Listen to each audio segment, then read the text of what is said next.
Working Cows Podcast, episode 342. This episode is brought to you by Farming Without the Bank. Welcome to the podcast that gives producers a platform to discuss and share paradigm-challenging practices. Practices that have increased the effectiveness of their operation and the joy that their families have received from this lifestyle.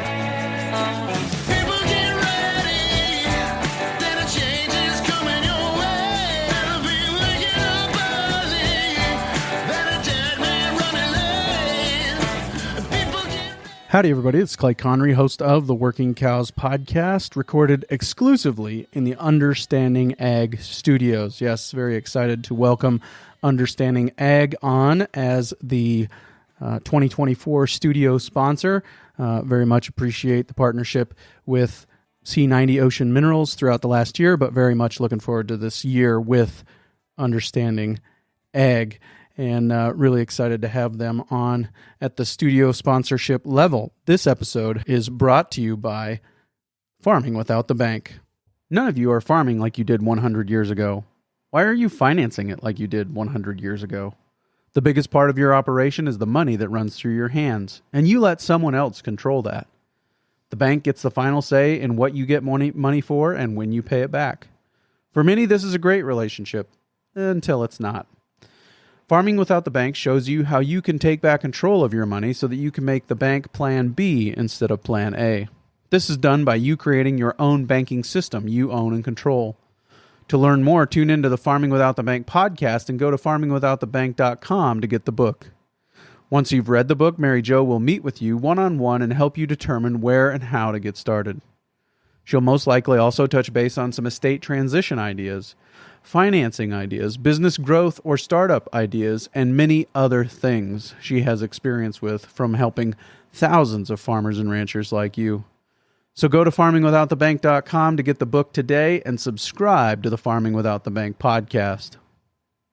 Very excited to have Farming Without the Bank and Mary Jo Ehrman back again for another year of sponsorship as well. So thank you so much to her for her investment in the Working Cows podcast and bringing it to you this week especially. So very much looking forward to my conversation today with Amy Hay.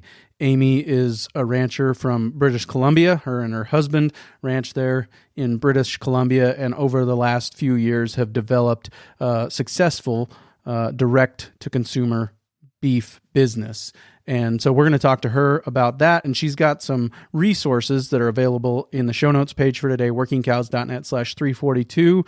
There will be a link to our website there, which is sellbeefdirect.com. You can go to workingcows.net/342 and find a link there. And she's got some courses there and a lot of free stuff there at sellbeefdirect.com that she can help you with getting started in that business. For now, though, Amy, thanks for joining me today on the Working Cows podcast. Hi, thanks for having me. Yeah, really interested in what you guys have going on there. Would like to hear a little bit about where in the world you are and some of the things that you've got going on there. So kind of just start out there as far as where are you actually located? What's kind of the demographics of your area and some of those things? We are in British Columbia, Canada. So we're in what's called boundary country, and I kind of like to say it's one of Canada's best kept secrets. It's in between the Kootenays and the Okanagan, and it's awesome. It's lush, it's green, it's mountainous, it's got lots going on, but people just seem to drive through it all the time. But it's pretty amazing. It's about 5 hours inland from the coast, and I could spit on the States if I wanted to. It's just over these hills behind me. We're right on the border. Yeah. So beautiful country. It is. It's lovely. Yep. And desirable and pretty productive, would you say, as far as the amount of grass you can grow? We don't get a lot of rainfall. I think we only get like 12 inches a year. Oh, wow. We get snow, which counts to moisture, but it doesn't count to rainfall. But it's pretty dry in the summers. Like we practice regenerative agriculture, and we're very big on increasing the carbon content of our soils to increase the moisture holding capacity. And people think we're crazy, but it works. I've done some reels on our Instagram where I've rubbed our soil in the middle of August, and it's thick and it's moist and it's like sticky. And then I've hopped the fence into range and it just falls through my hands. And that's all with regenerative agriculture, rotational grazing, building up the carbon. Seems that we do not irrigate. Yeah.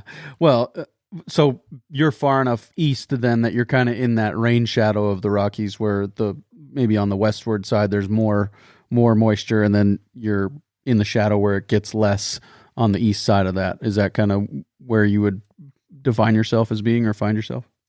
We're west of the Rockies. Oh, okay. Huh. I would have guessed it would have been heavier, but I don't know Yeah. I was thinking Pacific Northwest, that kind of an environment, but we're in the Pacific Northwest, I guess, but we're inland. So the coast where we used to live, super wet. But where we are here, it's not overly. Like, we have rainy seasons, but then in the summers, like from May through to August, it rarely rains.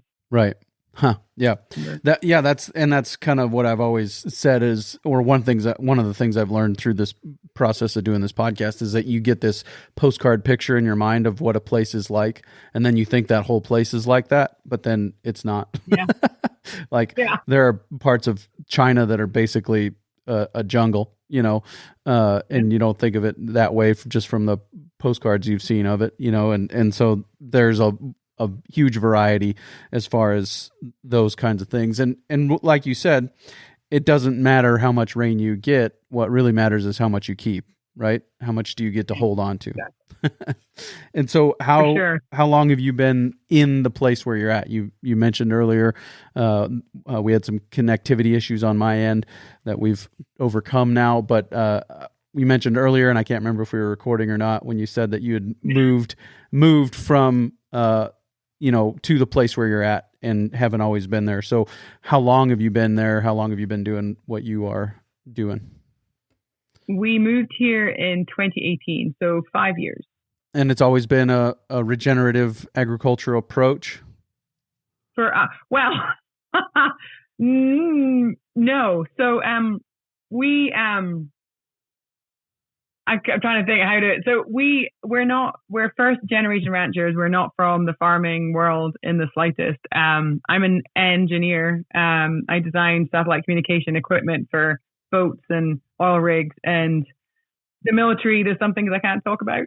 And my husband was chief engineer and that's how we met. And I remember taking him for a drink, and because he was a client, and he just regaled me with, I don't want to do this forever, and I want to raise cows. And I was like, sure, yeah, whatever. And then fast forward quite a few years, and here we are raising cattle. And I kind of joked that, if you can tell from my accent, I am Scottish, that I met this glamorous yachty in the south of France. And I thought, yes, this is it. I'm not going to be married to a farmer. And I'm still married to a farmer. So it's amazing how everything turns out. But we knew that this was what we wanted to do, and we had like this 5-year plan, and we bought like a small 6 acres to kind of get started. Like, we started putting Wagyu embryos into recipients on our little six acres, and we would go to auction, and we would just buy feeders like 4 at a time, take them home, feed them up, keep one for ourselves, and then sell the rest. And that's kind of how we kind of got started. We were still working full time. And my husband worked out that he was a single parent for something like 3 months of the year, because I was always traveling. And he worked hard too. So it was like before school care and after school care. And it was just, this isn't what we want out of life. Like, we want a life with our kids, not just. So it was, if we're going to do this, we have to do it. So we pulled the plug. We moved 5 hours away, and with the goal to sell beef direct.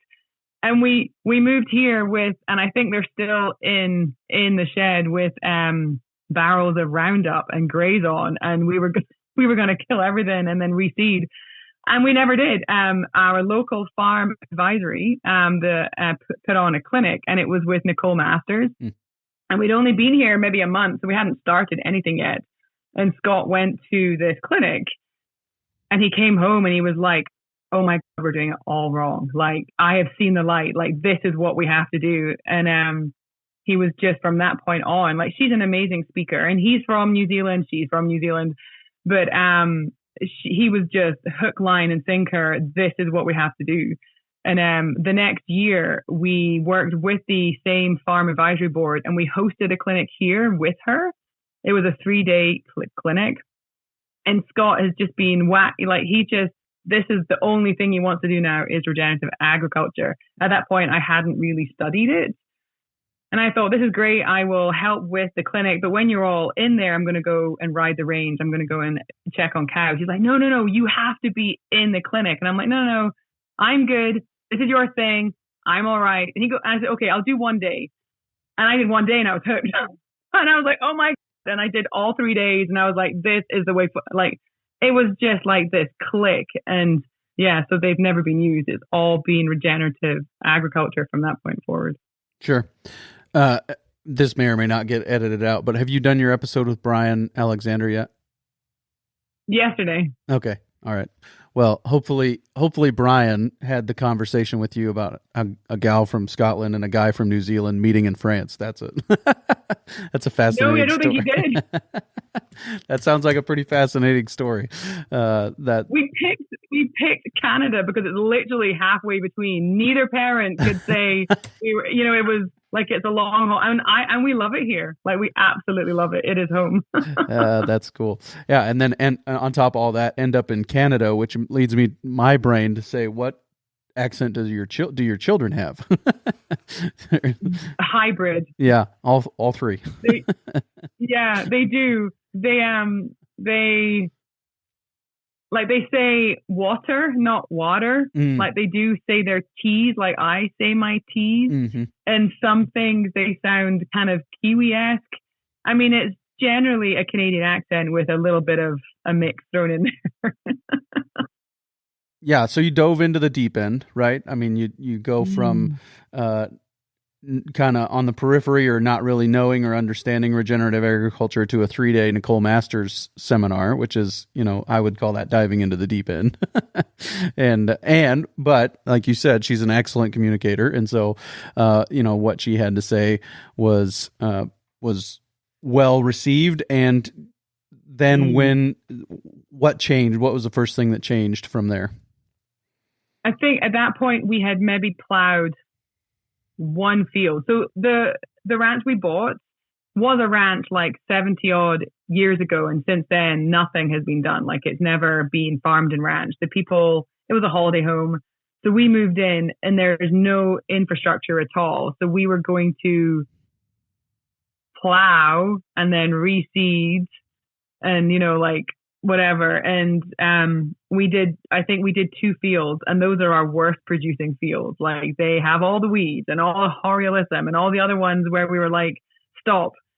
That after Scott went to that clinic, they're all the highest producing fields. It was mind blowing, and being able to see it in action on our ranch, because we did two fields or 2 pastures, which probably counts up to 10 acres. The modern way, I'm going to say modern, because regenerative agriculture isn't new. And then the rest of it has just been left, and we've kind of done no-till seeding, and we plant a diverse forage crop. They are high producing, and we even did a grazing study, like a seed study for the farm advisory board, and they came and they taped off like sections of one of our pastures, and they planted a heap of things in there to kind of see what grew, what didn't, what was great. And it was in 2020, 2021, and super drought year. And they planted it in April, and they came in September to kind of check up on it, thinking that everything would be dead. And our whole field is long and lush and green and beautiful. And they're like, have you been irrigating this? And they're like, no, it's just where we bale grazed the cows the last 2 winters. So it's super moist soil.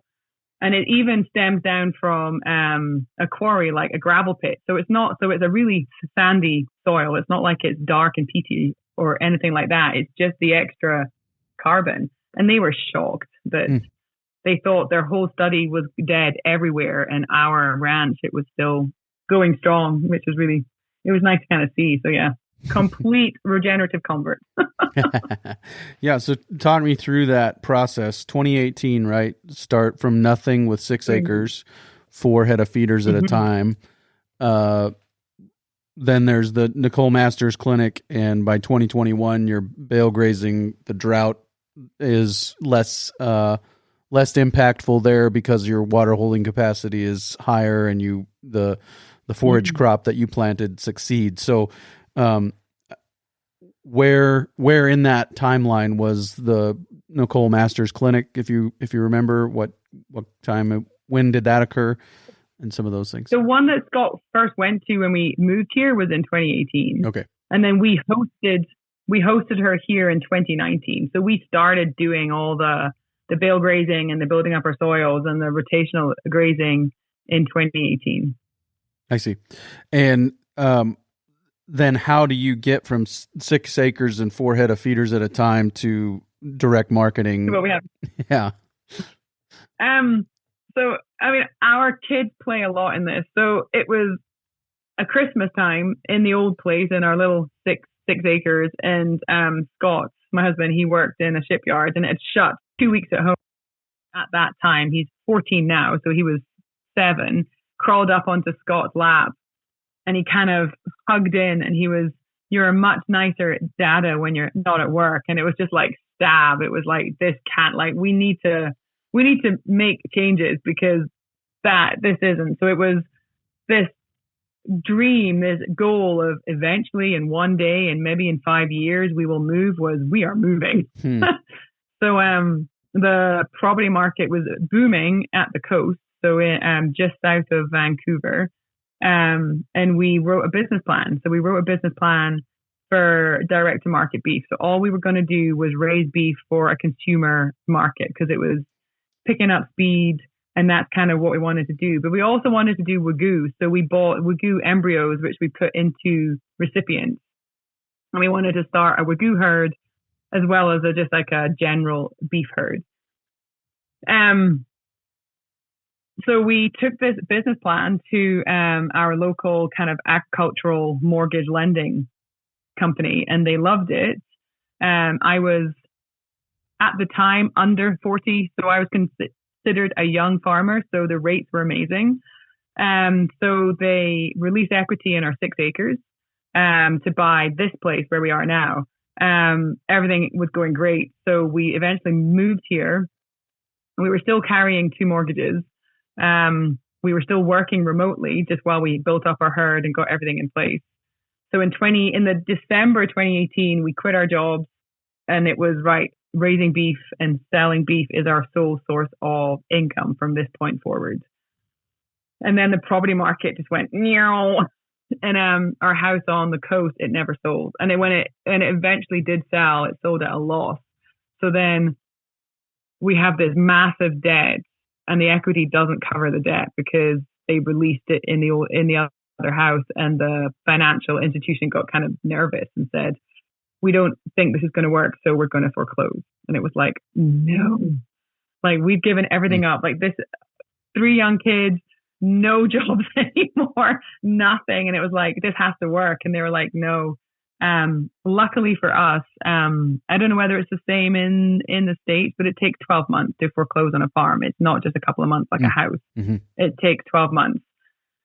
So in those 12 months, we really pushed the sell direct model, because that's why they invested in us in the first place. So imagine we have this stress and this like fear hanging over us, but it has to work. So I started like really pushing direct sales and using social media and like grooming an email list and really trying to get our stuff out there. And we were doing 2 a month, and then we were doing 4 a month, and then we were selling out 3 or 4 months in advance. And it got to the point where I was taking numbers to the bank going, look, I have sold out the last 3 months, and I've got the next 6 months. And they were like, it doesn't mean anything like this. And it's like, but it does, like you can see it here. And they wouldn't accept it. And I think it was literally the final hour. Like it was a month before we were going to lose everything. Went over their head to like the head office and presented and said, look, for the last 6 months, I've been making $50,000 revenue a month selling direct to market. And I have an order book for the next 10 months. We're going to increase our slots. Surely this covers everything. Like the mortgage is tiny compared to this. And the guy went, okay, I apologize. I'm sorry. Yes, you're right. And they halted proceedings. Like it was, you could make a movie. Like it was literally that final hour. But it worked. Like it was, and it was so stressful, but it worked. And then, so we've gone from there. We've gone from doing 10 a month to 12 a month to 15 a month. And all of this year, we've been doing 20 head a month, which it's a lot. I'd actually quite like to drop back down to 15, but yeah, it's, so that's kind of a nutshell. Yeah. And can you talk to me a little bit about the demographics of your area, or how broad of an area are you covering with these direct sales to make this work? Yeah. So, our local market is not our customer. Like we live rural. So everybody has a steer in their backyard that they're going to process for meat, or they hunt. Like no one here is going to buy it, which is something I hear a lot from other farmers is, but no one wants to buy my beef. So I'm like, well, they do, but how far do you look? So we actually deliver in a 5-hour radius. So I go all the way to Vancouver. So, our processing facility is a 10-hour round trip. Like it's not like I can go down the road, but we make that return leg a delivery route. So when we pick up, we deliver bulk, because all the bags from the butcher have carcass number, customer name. So I know that when I get to town A, there's 4 sides need to be offloaded and people come and pick them up. So we make it work for us. But yeah, our customer base is not our local town. It's 5 hours radius around us. Right. And so as you're driving down there with a number of beef to be slaughtered, you're picking up the ones that were there last time or something like that, and you're able to do some deliveries on the way home. Does it work that way for you? We have to do 2 trips, because we go up there with a stock trailer and come back, and then we have to go back up with a feeder trailer. Right. So it is a lot of drive, and it's just me and Scott. Like there's no one else. Hopefully every year we say, this year we'll hire staff. This year we'll get some help, but not yet.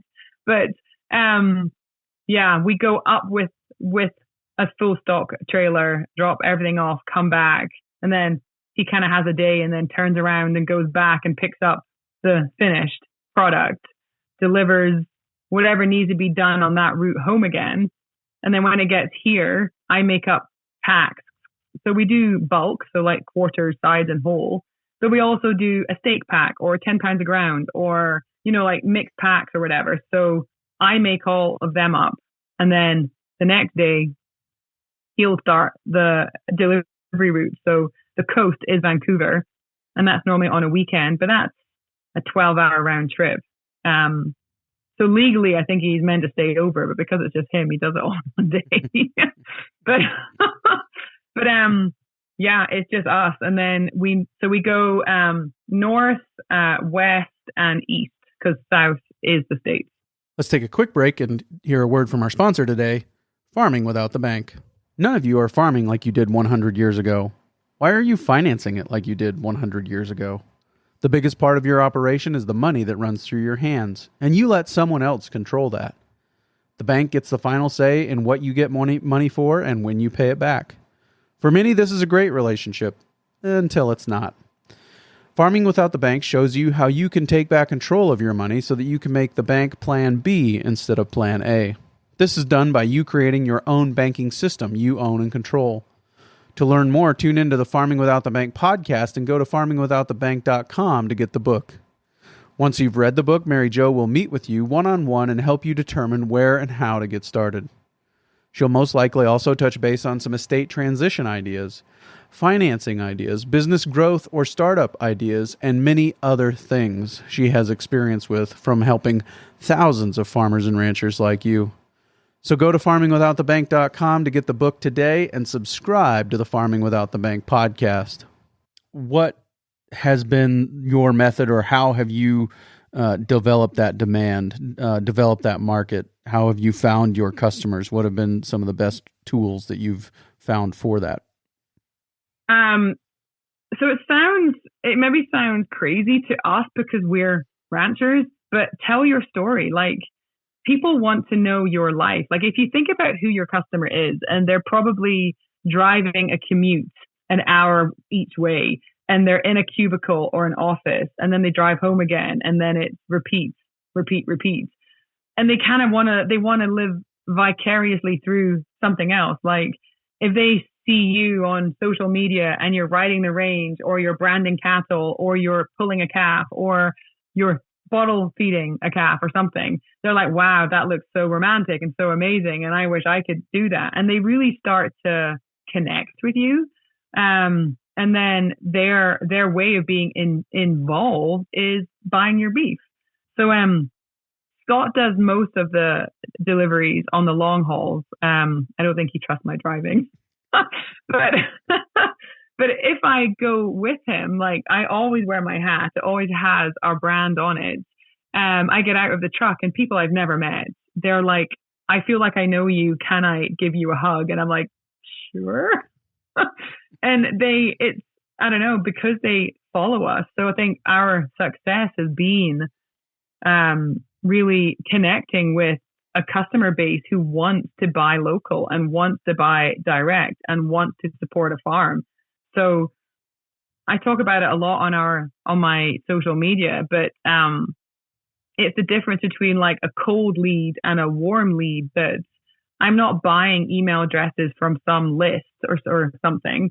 People find us because they want to know us, and they sign up to our newsletter, or they buy something, and then every time we have beef available or a new item or a special offer, and they get an email, they're like, oh yeah, I'll buy that, because they're already in our circle, if that makes sense. Right. Is there a top lead generator for you? Is it social media that generates a lot of those leads, as far as people are just looking for, hey, I want to see pictures from that lifestyle, and then they're like, oh, well, there's another way to be connected by buying my beef from people who are living that lifestyle. Is that kind of how it works? Yeah, I would say so. When we first started, it was all Facebook. Like, I didn't even know. I mean, I knew Instagram existed, but I didn't have an Instagram account. Like, I just thought it was picture sharing, whatever, and so wrong. But I didn't know we had a Facebook page, and we had a ranch page, and then I would go into like local buy and sell groups for those urban hubs that we deliver to. But Facebook is really clamped down. Like, you can't advertise any animal product for animals. Like, if you have a horse for sale, it's I have a halter that is 15.2, and like, you can't say I have a horse for sale. Right. So my Facebook account got banned because I was trying to sell beef, and it was just ridiculous. So we really embraced Instagram, and it has 3 times the reach and the growth than Facebook. So we run them both. But I even dabbled with Google and Google Ads, and I hired a company to kind of help me with that. And then it was ad spend. I was like, this is ridiculous. Like, I might make 2 sales, but it's going to take me forever to recoup that investment. So I just stopped and focused all my energy into Instagram, and everything just lifted off from there. It was telling our story, and it kind of, I don't sell on Instagram. Like, I don't say I have a beef for sale, or, buy my beef. It's not any of that. It's just educating and combating the information out there that beef is bad, because we don't believe that. And I'm pretty sure 50% or more of the population doesn't believe that, and they want to hear the alternative. So every time we hear, beef is the biggest water hog out there, and you should be eating plants because we need to conserve the water. And it's like, well,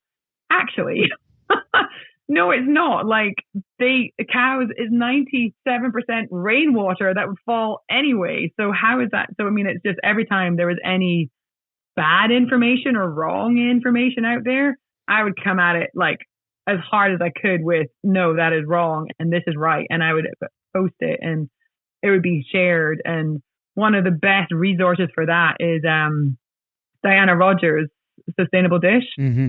Her page is amazing. And her other page, which is the Global Food Justice Alliance. So they have some amazing data and information on why we need livestock and why we need animal products. And yeah, her voice is fantastic. Mm-hmm. Yeah. Well, and I think that it goes back to kind of like there are laws that govern the universe, right? Like one of the laws, well, God has his own set of laws, but I mean, like the way that the world seems to work, right? Like money doesn't like to sit in a bank account; it wants to be invested. And when we invest it, we end up with more of it to use and be generous with. And I think that one of the laws of the internet is deliver value before you try to sell something. Like you need to deliver value, like you were saying, before you go out and try to defend beef.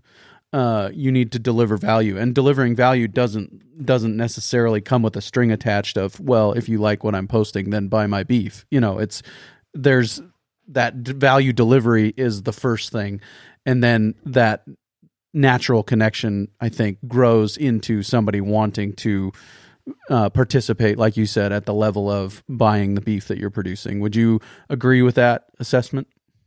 Yeah, for sure.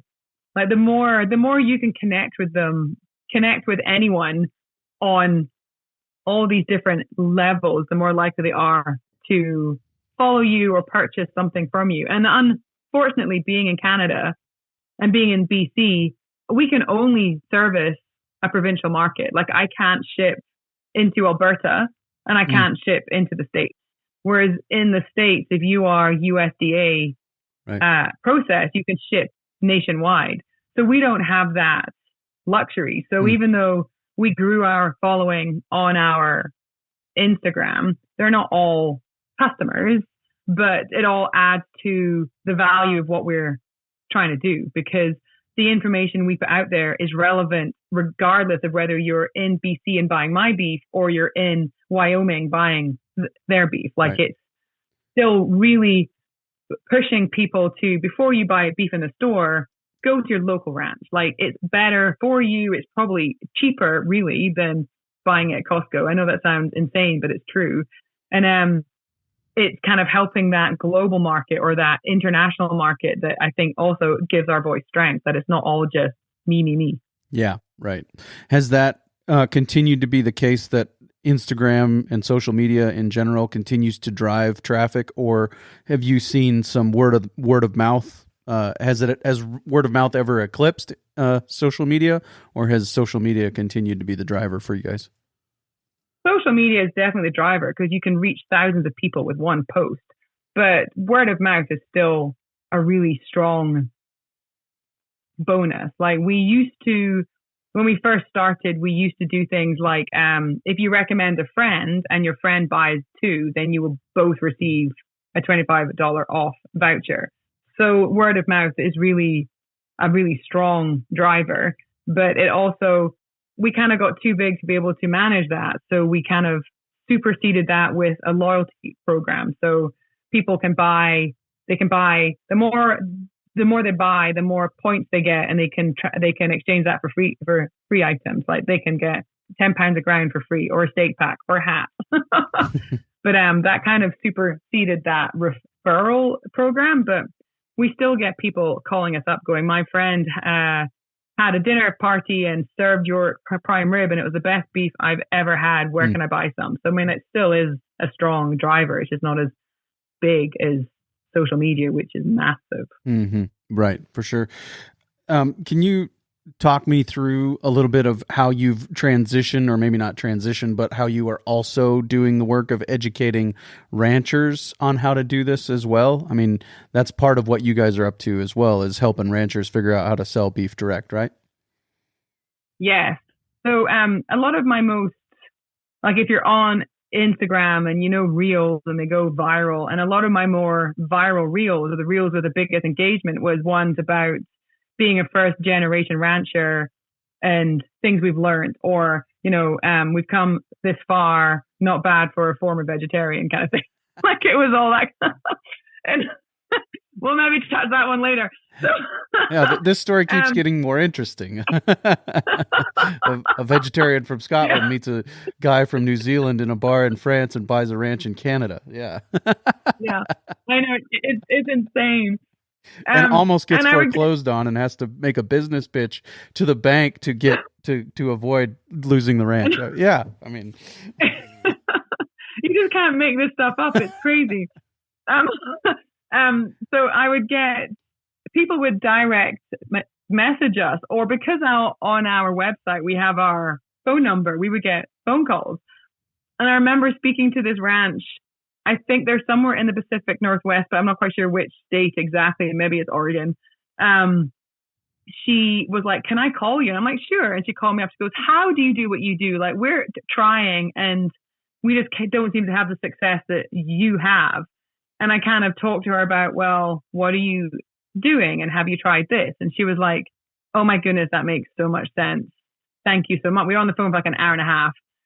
And this was last August, I think. So I said to Scott, why couldn't I do this? Like, there's obviously a need for this, because this isn't the first time it's happened. Why can't I do something with this? And he was all, we don't have the time. We need to ranch. We need to do cows. We need to do this. And it was just kind of put on the back burner. And then it was last winter. It was like, I'm sure I could do something with this. Like, I'm sure there is a need for this out there. And again, it was all, I mean, he's super supportive, don't get me wrong, but it's hard to visualize something when you don't know about it, if that makes sense. So I kind of, on the back burner, started writing some guides and some information and launching, I call it Sell Beef Direct, to help more farmers and ranchers do this and not be some super expensive multi-$1,000 program, and not be some kind of big upsell, or, it was just, this is the information I have. And if it helps you, then amazing. And then kind of seeing where that went. And, it kind of took off this summer, and I was doing free masterclasses and free webinars, and people were just loving it. Like, it was just, this information is so powerful. Like, this is what we need. And I launched a course, and it's like a 6-module course. And it was I don't know if you follow. Do you follow, or have you heard of Anthony Chaffee, Dr. Anthony Chaffee? No, I don't. He's a plant-free MD. He's like full-on carnivore, and kind of supports so many things are healed by eating a meat-only diet, because it's kind of like your base mammal diet, whatever. He's he's amazing. And I listened to his podcast, and I was listening to his podcast while I was doing laundry. And it was, this 82-year-old lady called Maggie who was on there, and she's been a carnivore her whole life, and she runs a ranch. I mean, she's 82 and she looks like she's 60. Like, she's just amazing. Mm. And she was going on about how nobody wants to buy beef anymore, that everyone's all plant-based, that there's no money in ranching, there's no money in beef, that they're going to have to sell their ranch. They can't afford to feed their cattle. Like, where is the world coming to when, everyone wants to eat green stuff? And I was listening to this, and I'm like, but that's so wrong, that there is money. It's just, you have to change things. Like, you have to change the nuance and change that slant. So, not thinking he would ever get back to me, I emailed the podcaster, and because he's pretty massive. And I said, I was listening to you, and I know I can help Maggie, and blah, blah, blah, blah. And he put us in touch, and I worked with her for 6 weeks for free. I worked with her for 6 weeks. And I mean, from someone who'd never had an Instagram account or anything like that, I mean, she's 82. She contacted me a week after we'd finished, and she was like, I thank God for you. I pray every time that, her testimonial was on my website, but it was, after 1 week, we are sold out until February, and we sold something like $8,200 worth of beef in bulk and another $375 in jerky, and we're now sold out until February. And I'm just so thankful of, and it was just wow, like that's amazing, and it just goes to show that this works, and it's not rocket science, like it's just changing that nuance ever so slightly to educating and giving as opposed to selling, if that makes sense. Like it's not sell. Like I really don't sell on my Instagram or my social media or even my website. It's all, this is what we do, and this is how we do it, and this is what you could do too. And then, if you want more, then you can contact me, but it's all just education. And yeah, that's kind of where I was going to go with that next question, and maybe that's the answer. But is that what people are missing? Like the gal from the Pacific Northwest and Maggie, they're missing that approach of education. That's their main goal or main target is education, and rather they're on there to sell, and that's why it's not working. Is that typically what it is, or what would you say are some of those things that really set apart the successful people from the people that continue to struggle? Well, Maggie had never done it before. She was trying to do bull sales. So her change was going from live animals to selling beef. Like I think I have one tagline that says sell beef, not cows. I mean, it's a bit harder in this environment because the price of beef has gone so sky high, but that's not sustainable. Like it's going to crash again. And then the market just becomes a volatile market. Whereas if you sell beef, it's a lot more stable. That I used to say that you would make 4 times more selling beef than selling a live weight. Whereas now it's almost equal, but that's not sustainable. Like the market will drop again. Whereas beef, the price will stay the same. Like you will always sell beef at $9 a pound, whereas the price of a live weight is going to drop. So for her, it was just changing her mindset from trying to sell bulls and stock into processing as meat. For the lady in the Pacific Northwest, it was changing the nuance of her marketing, if you like. Instead of buy my beef, I have beef for sale, we're a beef ranch, beef. It was more educating. Like one of my most engaged posts was one about do you work out? And it was just a little gif of a man lifting weights. And then it went on to the next page, like, did you know red meat has more creatine than a supplement? And then next page was, before you reach for a Gatorade, have a steak. It has more electrolytes than your favorite sports drink. And it was just like information like that. And then it wasn't until the very last page was, if you're in BC, then reach out, we have beef. And someone was like, someone saw that at the coast, and he's become one of our biggest customers. He refers us to all his friends. He's like a gym rat, a bodybuilder. Like that one post did like, I don't know, 5 head worth of beef in like a couple of months. Like it was insane. So that's what I kind of was coaching this other lady to do, is stop trying to sell your beef, sell the benefits of beef. Yeah. Sell the environmental benefits, sell the health benefits, sell the benefits of supporting local. All those things are way more important than just spouting beef. And the other thing, that when you're scrolling, like, I mean, you're sat there scrolling on your phone, and if you're not hungry, or you're craving ice cream, or you've just been to Costco and filled up your freezer, an ad that says beef for sale isn't going to stop you. Like it's not going to grab you, and then you've lost your chance. Whereas if it's something that's connected to your interest, like lifting weights or supporting local, then you're more likely to go, oh, that's interesting, and you stop the scroll, and then that's where you get that conversion from. And that's kind of where I try and take people, is you need to change the nuance.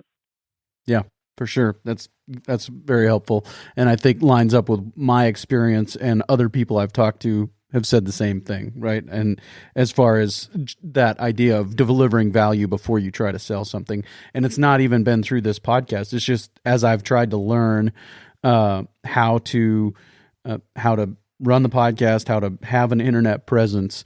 That's what I keep hearing. That's the way the internet works. Deliver value before you try to sell somebody something. And so when you hear a lot of people saying the same thing, my ears perk up and I start to really pay attention, especially when they're from different areas and they're successful. So yep. Talk to me about the complexities of managing your year-round supply, being able to supply 12 months out of the year in a challenging environment. Can you tell me a little bit about how that works for you guys? So we have our processing slots booked 12 months in advance. So I get asked by a lot of people, but I can't get processing slots for 6 months. I'm like, book them now. Mm-hmm, mm-hmm. I mean, 6 months will go fast. If you wait 6 months, then if you're in now, you might get a cancellation. But if you book them, you're in. Like, don't wait. So number one is book the slot. So we're booked, and we know when our kill days are, and we know every month we have to have so many. We comfortably from our ranch here, we can produce 12 head a month every month. We've talked about Nicole Masters. So she's kind of like our mentor, and we love her. And she put us in touch with a farmer near us who has 3,000 acres of hay, and he uses the cattle as his tool. So he doesn't want to get into taking to auction or selling his beef. So we have an agreement with him that we buy his beef, or we buy his cattle, or we take his cattle. We keep and process his meat as beef, and then he gets paid, and we keep the rest, kind of thing. So through him, we've grown to doing the 20 head a month. Like, we saw an opportunity for growth, and we took it. But comfortably from us, we can do 12. And we have all the normal trials and tribulations of a ranch. Like, it's the fencing needs worked on, or someone left a gate open, and now all our separated breeder and feeder stock is all together. And now we have to bring them all in and sort them all over again. The day-to-day ranching is still first and foremost, but our end goal is selling as beef, not as a feeder. And then because of that, we actually stagger our calving as well. Like, we don't calve out in January like so many people do. We don't start calving until we have some oopses, but we don't start calving really until April. Mm-hmm. And then we're not done until September, October. So we kind of like calve for 6 months, but then they're staggered so that, they all finish at different stages. And have you found certain breeds that have worked well for you as far as those, as far as what you want to produce for an end product for the people? Yeah. So we don't do Angus. I know so many people do, and there's nothing wrong with that. But I mean, they're really for an auction market, sleek black coats, sleek red coats. They look great in a sales pen. So the breed that we love, that we think is the best breed for our program, is a Galloway or a Galloway cross. So we have full blood Wagyu. So we have our premium line that we do a few of a year, and we get paid, that sells for a premium. But we use our Wagyu bulls over just our normal beef because it lends that beautiful marbling. And even though we're grass fed and finished, they do finish a little bit faster, and they have that beautiful marbling regardless that they've never had grain. But we found the Galloway cross finishes faster. Like, we do Highlands as well. And Highlands are amazing because they need less input for the same output. Now, someone kind of wrote me an email this week because they'd heard me say that, and they said that they were shocked at our farming methods, that I feed our cows less in the winter. And I'm like, that's not quite what I said. I said the Highlands need less input. we don't feed them less. They have free choice hay, and when we go and feed again the next day, there's still piles that they haven't eaten yet. So I know they have enough food, but because they have that really hairy coat, they don't need that extra nutrition to keep warm. So they don't need as much input. So they do well in this environment because our temperatures are so fluctuating. And those big horns they have, they're great for temperature regulation. So in the summer, their horns and their long coats actually keep them cool. Mm-hmm. And in the winter, their horns and their long coats keep them warm. So they're really good for a grass-fed feeding program so that they just take longer to finish. When you cross them with a Galloway or you cross them with the Wagyu, they finish faster. Mm. Well, and you mentioned the hair coats, and it's counterintuitive, but if you look at all the places in the world where it's actually hot for long periods of time, the people who live there don't run around in tank tops and shorts.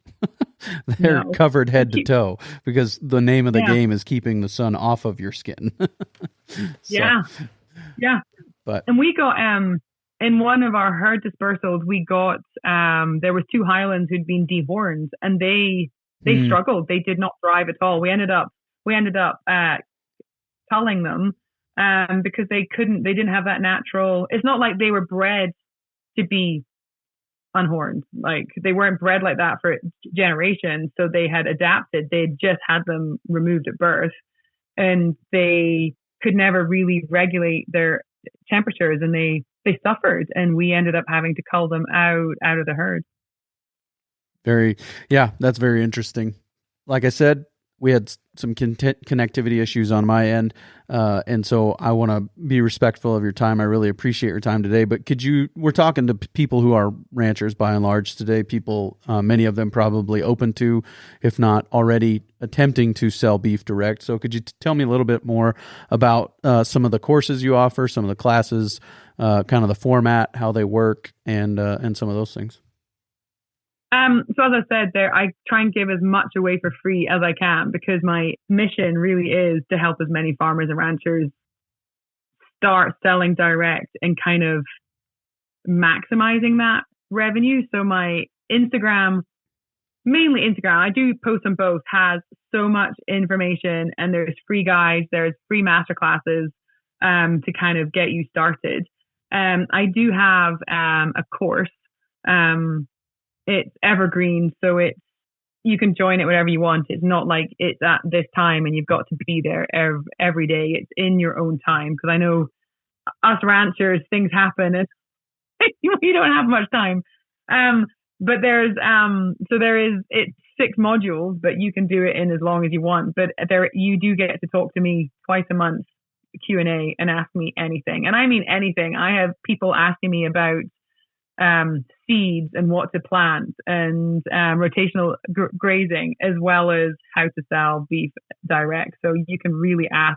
My brain is your brain. So I think so. Since I launched this year, so I launched in January 10th, January 11th. At my last count, I've helped over 1,100 farmers this year in one form or another, whether that's with free information or they've paid for a course. But I try it almost free even then. For sure. Very good. And so, we'll have in the show notes page for today a link to sellbeefdirect.com. Is that the best place to send people? Yeah, sellbeefdirect.com. Very good. Amy, I really appreciate your time today. Thank you very much. That was fun. Thank you so much. Very good stuff there with Amy. Really appreciate her willingness to give away so much for free, but also the structure of the courses, kind of learn at your own pace, and the affordability of those courses. So I would encourage you to check out the show notes page for today, workingcows.net/342, and click the link there and go and check out and see if her courses are right for you. Very excited to talk to Cody Spencer next week on the Working Cows podcast. Excited to welcome him back, and he's coming back in a new role. He's partnered up with He's partnered up with Nicole Masters to create a Grazing for Life course. This is kind of a higher level course after a couple of the other courses that they've got. This is the next step there that you can go on to, and been able to look over the course. It's very well structured and really appreciate that. So looking forward to that conversation about the 5 M's with Cody Spencer coming your way real soon on another episode of the Working Cows podcast. We'll see you then. We invite you to visit workingcows.net to subscribe to the show via iTunes or Stitcher. You'll also find detailed show notes pages, resources from our guests, and the industry leaders who have influenced them. For more ideas on putting your cows to work for you in a more profitable way, tune in next week.